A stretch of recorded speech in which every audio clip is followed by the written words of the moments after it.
Alan Wake, this game was a surprise to me. So here's the thing. I tried getting into Alan Wake 1. I couldn't get into it. I got really nauseous in like the first chapter, not even getting into the second chapter. I felt sick playing the game. I don't know what it was. It was the motion, the animation of the game, the way it was animated. That being said, I was still excited and relatively hyped for Alan Wake 2, if only because of the development studio behind the game, being, of course, Remedy Entertainment. Remedy's great, dude. Like, Remedy has made some really banging games, if you will. You know, they made Quantum Break, and even though the reviews maybe weren't great when it first released, I had a blast playing that game. You know, you got your time powers, you know, your rewinding time type of situation, and Quantum Break had its issues. The combat did feel a little clunky, especially when you consider that it's like it's supposed to be more of a fast-paced game, I feel like, especially with all the time powers and shit. Like, you're trying to stop time and, like, dash forward. It felt a little bit heavy to play. And then Remedy, they released Control, and Control was really fun. It's an action-adventure type of game. It's very fast-paced. The controls felt way better. They felt much faster, smoother, more responsive. The gameplay felt smoother as well, you know. Obviously, smooth controls lend themselves to smooth gameplay, maybe not all the time, but in any case, that Control was really well done in that regard.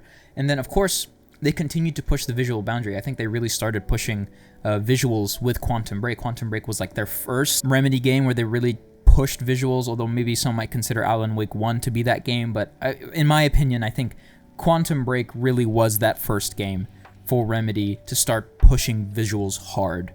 That's, I think, when they introduced their Northlight engine, and their Northlight engine is doing absolute magic under the hood. I don't know what kind of mathematic wizards they have behind the scenes running Northlight engine, but they're fucking working hard, dude. They got their pencils, they got their papers, and they're writing down equations like it's nobody's business, and they're making the rendering and the visual display of their games is just unreal, you know. A little bit of a pun there for Unreal Engine 5, but it's not Unreal Engine 5, it's Northlight. And anyway, in any case, we're here with Alan Wake 2, which is very different from Control, different from Quantum Break. It takes what Alan Wake 1 really tried to be, which was this really unique experience, and I think for all intents and purposes, Alan Wake 1 did a good job, but it was constrained by the hardware at the time. Oftentimes, developers have a vision, but their vision gets constrained by the hardware of the time. And at the time, it was the Xbox 360 and the PS3. Yeah, I digress. So this video is kind of just like it's like a first impressions, because I've been playing the game. I think I have 20 hours into the game. I have two saves. I have one save that I play on stream, and then I have another save that I play off stream. The one that I play off stream is hard difficulty, because you know, I'm a gamer. I'll have you know. I have 20 hours into the game, and I've played through the beginning, the intro sequence of Alan Wake 2 4, maybe 5 times over at this point, and every time, it gets me. I think the story for Alan Wake 2 is so good, so far, in spite of the fact that the story can be very cryptic at times, and sometimes to a fault. Sometimes it gets really cryptic to the point where you don't really understand what's going on, but I think, in my opinion, that adds to the atmosphere that Alan Wake 2 has, which is just weird and confusing and scary. When you have story items and story elements that are kind of not clear, they're unclear, and they're confusing, it adds to the whole mysticism of the game. And again, sometimes that's not good. Some people don't like that. For me, I think it's cool. I think it's great. It adds to the experience, and I love it, because in my mind, I'm trying to figure out what the fuck this guy just said, because they really do speak in riddles most of the time. Alan Wake loves to speak in riddles. Like, there's just one sequence in the game where he's like, "Up from the lake, that's not a lake. It was an ocean." I'm like, dude, that's a fucking 21 Savage line. that's a 21 Savage bar. I don't know what it means in the game. But, no, I kind of do. But it you know, because there's a lake in the game. Whatever, kind of get it. But they never really confirm it. So you're kind of like, they're dangling these pieces of story elements and plot elements in front of you. And they throw it at you, but they throw it at you in a very weird way. They, like, instead of throwing at you directly, they, like, curve that shit. And they just like, hey, we're not going to tell you shit. I like it because I'm constantly trying to figure shit out. And in my mind, that adds to the whole mood, ambiance of the game, and it makes the story better in my mind, just because of the fact that some questions don't get answers, and that it's left to the players, to the player, to just figure it out on their own, to theorize. And, you know, at some points, like this fucking caseboarding scene right here, it gets fun, because, like, in your head, you're trying to figure out, you're trying to connect the dots, and you're like, okay, this little clue right here goes here. Wait, that's wrong. It goes here. Actually, no, not really. It goes here. Now that seems right. And then you get goosebumps, and it kind of snowballs into this whole thing of like, what the fuck is going on here? Like, what? You fucking tell me what do the numbers mean, Mason? But again, the indirect nature of the story and the cryptic riddles that often present themselves in the game, a lot of people might not like that. And that's fair. Like, whatever. Like, okay, cool. Nice. Opinions. You can have your own. But, you know, it's its whole thing. And aside from the cryptic nature of Alan Wake 2's story, the story itself in general I find to be quite amusing. And here's the thing. I hate horror games. I don't like them. I don't like playing them because I get this feeling inside of me that just it sucks. I hate it. I get hot flashes. I start sweating. And that's part of the horror experience. So whatever, it's fine. But I don't like it. The story itself and the visuals and the gameplay, everything outside of the horror aspect of the game lures me in like I'm a fucking animal going into a fucking cage and falling for a trap, you know? It feels visceral. It feels guttural, you know? It feels fucking incredible, mate. The story is so captivating it captivates through its visuals, through, again, the cryptic nature of the story, the audio. Remedy is like they cook hard, dude. They cook so hard. I don't know if you can cook hard, but they cooked so goddamn hard. It's good. It's so good. Everything outside of the fact that it's a horror game makes me want to play the game. Whether it's the story, it's the visuals, it's the gameplay, everything draws me in to play the game, in spite of the fact that it's a horror game. I can't understate that enough, because the simple fact that a game is a horror-based game makes me not want to play it immediately. I don't want to play it. Amnesia, The Bunker, don't want to play it. Dead Space, don't want to play it.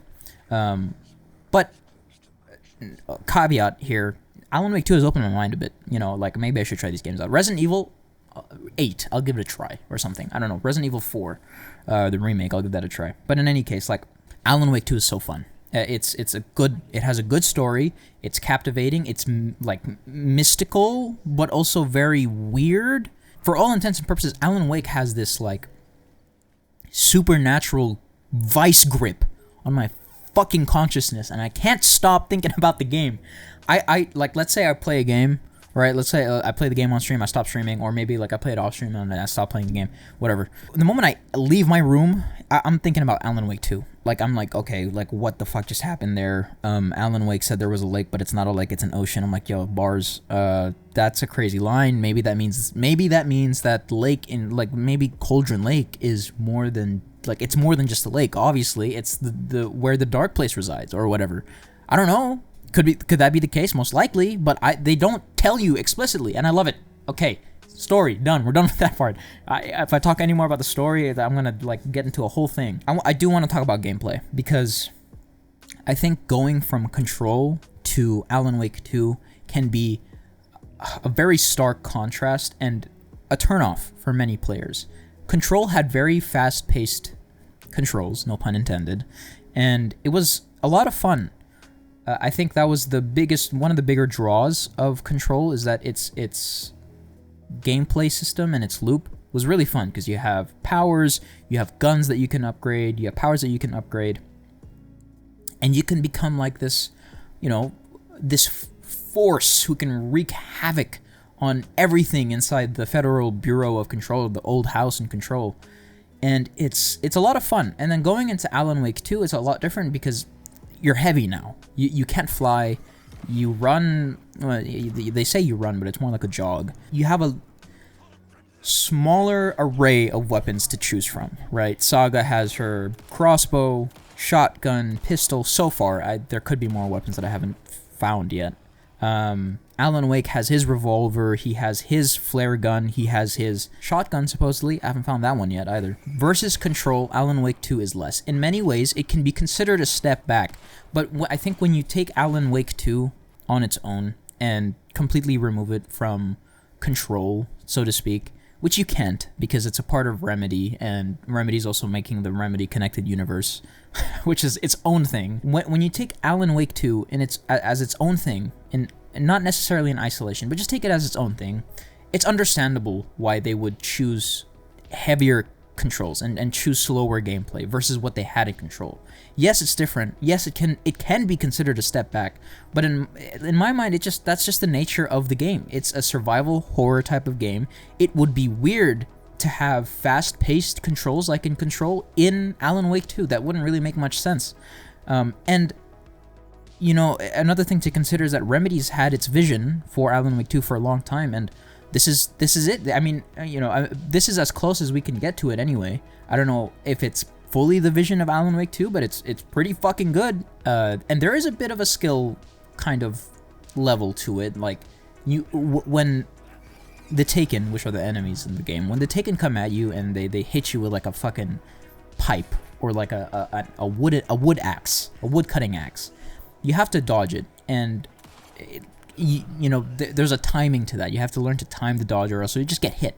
There's also wolves in the game, which are, I hate the wolves, by the way. I think the wolves are the weirdest enemies in the game, but you have to, you know, time your dodges correctly, and if you time your dodge perfectly, you do get rewarded, because the enemy gets stunned for a little bit, and then you can just shoot him freely. But there's a bit of a skill level to the gameplay in Alan Wake 2, but it's nothing like Control, and I think players should be prepared for that if they do decide to get the game.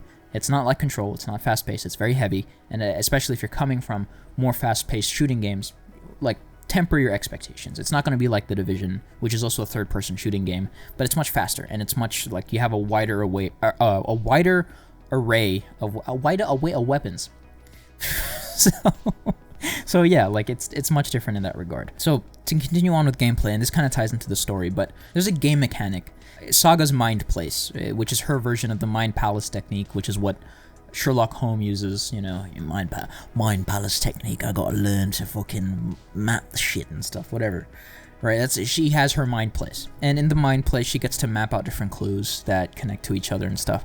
I think this is great. See, here's the thing. Again, I hate horror games, and yes, this is very hand-holdy, but I'm a whittle baby, and I don't like horror games, like I said. In this sense, the Mind Place is very hand-holdy because it doesn't let you misplace clues. It forces you to place the clues correctly in Saga's Mind Place. So you can't really mess up a clue line and then play that kind of theory down in Saga's Mind Place, and then actually you're wrong, so you have to rearrange the clues in some sort of way, which would be a very cool mechanic to do. I think maybe in a future Alan Wake game or whatever Remedy decides to do next. So it holds your hand in that regard, and I think that's okay, because there's a lot going on in Alan Wake 2. It's already a very cryptic story. Why make it more confusing by having the player try to figure out the story themselves? Again, that might be a turnoff for some players, and in my mind, I think it would have been cool. It would have added to the experience, of course, to misplace clues, play that kind of theory or that line of clues down, and then be wrong, and then try to rearrange the clues in a way that's correct. I think that would have been cool, but again, I think with how cryptic the story already is of Alan Wake 2, I feel like it would have been way more convoluted than it would have been already. Because it's already pretty fucking convoluted with a fucking lake that's a lake, but it's not a lake, it's an ocean bar that they keep on throwing around. Like, you would have been confused. Just, you know, I feel like that's the case. But, you know, it's cool. Like, the Mind Place helps you keep track of everything. And of course, there's also Alan Wake's story, so you can switch between Saga, Anderson, and Alan Wake. Because their stories are very interesting on their own. And you need to understand, it gets so convoluted, but that's the one thing I love about it, is that because you're trying to figure out constantly, like, what the fuck is going on? Anyway, Alan Wake's story takes place in the dark place. Saga Anderson's takes place in, you know, the real world, in reality. And here's the thing, whatever Alan Wake does in the dark place can affect reality, but there are rules. You can't create nothing. You can't create something from nothing, so Alan Wake has to make do with stuff that already kind of exists in reality, but he's able to an extent, kind of mess around with reality. And that's kind of the furthest I want to get in terms of the story, because I really don't want to spoil it. But Alan Wake's world is filled more to the brim with enemies, because it does take place in the Dark Place, and the Dark Place is just filled with a bunch of the Taken, a bunch of shadows. Or not the Taken, just shadows. They're different enemy types. And I also feel like Alan's leveling system is a little bit better than Saga's. The different things that you can level up with Alan Wake and Saga Anderson. So Saga Anderson, she can level up her pistol, her shotgun, her crossbow. Alan Wake can upgrade his weapons too, revolver, shotgun, and flare gun. And there's more regarding Alan's leveling up systems. Because you get to level up his lamps. Because he has lamps. Shout out lamps. He has a flashlight that you can use, and you can choose to level up different aspects of the flashlight, whether or not it heals when you like boost an enemy, like light boost an enemy. You can also choose whether or not safe havens heal Alan for more health. And for Saga, it's a bit different. Yes, she can level up her weapons separately, but when it comes to leveling up other stuff outside of her weapons, they basically boil down to charms instead, and she only has a maximum capacity of 3 charms. You find these charms throughout the world by figuring out nursery rhymes that are pretty spooky in the game. So little tidbit for you guys if you want to, really get spooked out. The nursery rhymes in the video game are actually quite fun. I think they're quite a joy when it comes to figuring them out, just because it's cool and it adds a little bit more story to the game. Alan Wake has a much more comprehensive, that's the word. Alan Wake has a much more comprehensive leveling system than Saga Anderson. Saga's is just level up weapon and charm. Alan Wake, if it's like his gun, do you want to do more damage at close range, or would you rather bullets not be consumed for a certain % chance, right? Another thing for gameplay are the enemy types. I was initially expecting really only one type of enemy in Alan Wake 2, and it's just the Taken, and that's it. But there are different types of the Taken. There are splitters that are a part of the Taken, where if you damage one Taken, they split into 2, and they start like running around you like the Flash, and you just get fucking jammed, like visually jammed, because like where the fuck is everybody? There's also the Taken, who can shoot darkness projectiles in Alan Wake's world. There are also heavier and like tankier versions of the Taken in Saga's world. Of course, there are also boss battles that take place within Saga. So I've only experienced boss fights in Saga's reality, and not the Dark Place. I think there are boss fights in the Dark Place. I just haven't actually encountered one yet. But the boss fights are pretty fun. You also have to try and figure out, the moveset, although they're not very they're not like the movesets you find in like Elden Ring, where there's like the boss has 5 different fucking types of movesets, and you gotta adapt to each one. You're like trying to dodge each one. You're like, whoa, dude, fuck. Their movesets vary enough to the point where it keeps you on your toes, and it's quite entertaining. But yeah, all in all, gameplay, I love it. I think it's fun. There are some issues, I think, with balancing, in the sense of Saga Anderson has a less comprehensive skill tree than Alan Wake. But outside of that, I think it's still... I think it's a very tactile game. I think it's a very impactful type of game with the guns, the shooting, and the dodging. There's enough variation to keep me entertained as a player, and there's enough variation to keep me on my toes. It's not all generalized as one enemy. There are multiple enemy types you have to consider, that you have to look out for, so make sure to watch out for that, and then, so on and so forth. It's a good time. I like it. Another thing that I want to talk about outside of gameplay and the story are the visuals. We have to talk about the visuals. Of course we do. It's Alan Wake 2. It's Remedy Entertainment. It's the Northlight engine. We have to talk about the visuals. The visuals are sick. I would consider myself a bit of a technical nut, if you will. I do appreciate myself a good visual feast, and Alan Wake 2 is exactly that. The environments in Alan Wake 2 are very lush, whether or not it's in the Dark Place, which is just a really dark version of New York City, or it's in Saga's world, which takes place in Bright Falls, with a lot of forests, a lot of vegetation, a lot of trees, a lot of flora and fauna. Everything is filled to the brim with detail that is unprecedented, and really just, at this point in time, boundary pushing, because it really does push the boundaries. When you consider how much detail is on the screen at any given frame and any given scene, in Alan Wake 2, it's insane. There's a lot of geometry being thrown at the player. There's a lot of different types of objects with so much different, like, minute details. It's a fabulous game.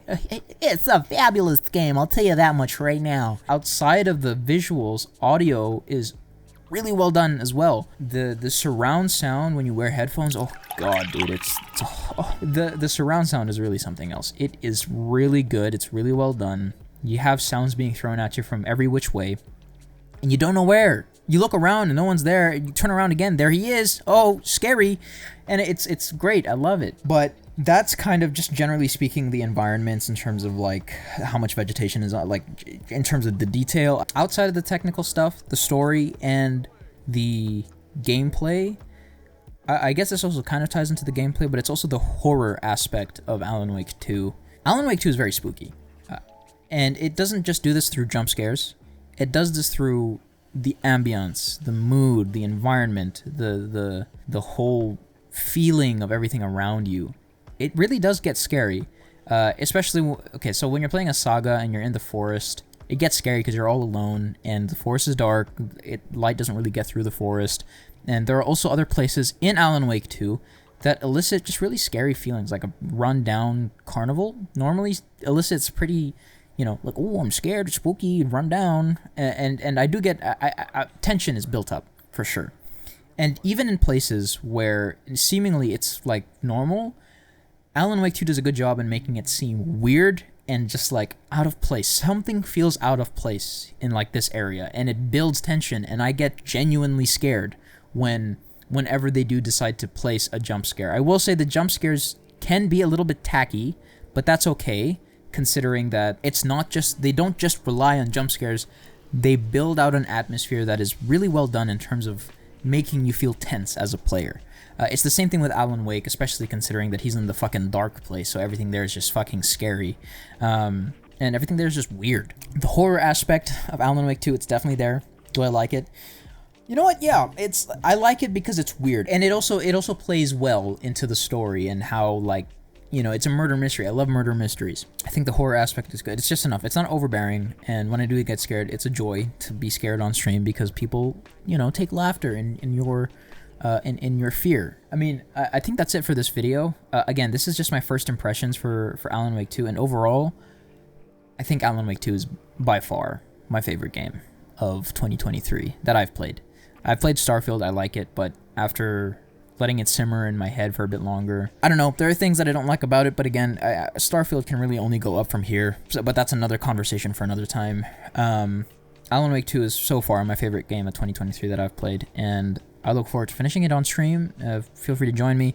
And again, this is my first impressions video because they are releasing free content later down the line, like a New Game Plus and a new Nightmare mode. And the thing is that the New Game Plus will play like Starfield's New Game Plus in that it plays into the story. Alan Wake 2's New Game Plus will provide a new ending for the game, and at that point, I will give my final review on the game. But for now, this is kind of just my impressions.